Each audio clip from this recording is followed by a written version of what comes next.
Ronan the Librarian by Tara Luebee and Becky Cattie, illustrated by Victoria Maderna.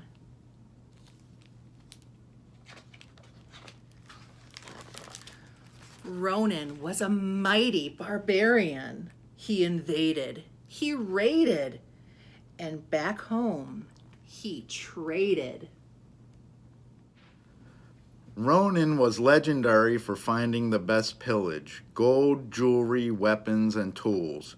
Everyone wanted to trade with him, until one raid went horribly wrong. "What's this?" he roared. "This is worthless." Ronan tried to barter, but no one would make a deal. Barbarians didn't read books. Ronan took the book home. Oof da, what am I going to do with this useless thing? Kindling? Origami? Toilet paper? Yes, that's it. Then a picture caught his eye. Ronan read the first sentence, then a paragraph, then a page. Before he knew it, he had devoured an entire chapter.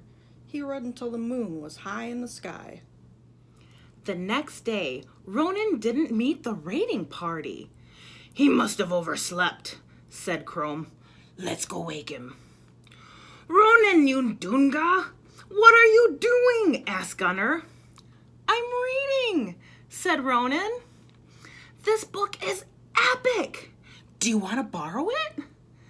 "Have you gone berserk? Barbarians don't read. We raid," said Helgi. His friends were right. Ronan tucked the book away and went raiding like a good barbarian. But he couldn't stop thinking about the book. When the raid was over, he charged home and read straight through to the end.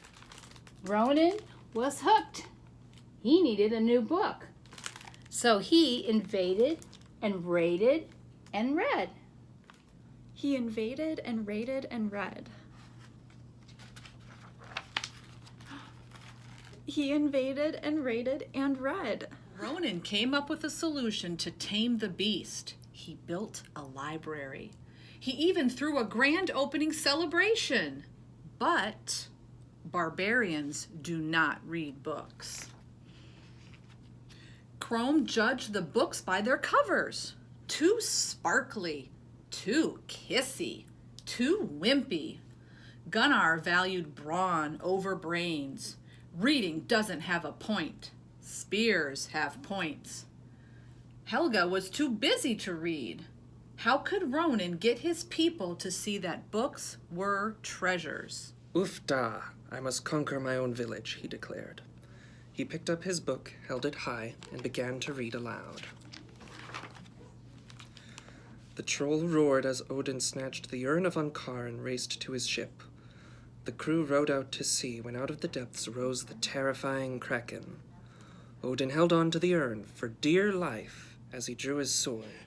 But the shipbuilders continued sawing, the blacksmiths didn't stop hammering, and the potters kept spinning their wheels. It was a crushing defeat. At daybreak, Ronan went to his library.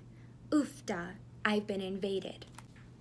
And raided. What was in the urn? Did he clobber the kraken? What did Odin do next? It was his greatest victory yet. The library was full of barbarians.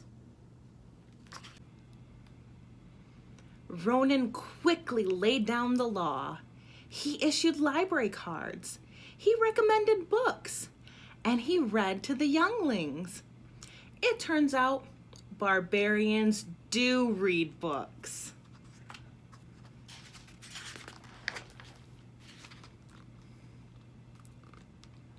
Ronan was a mighty librarian, a leader of his people. They invaded, they raided.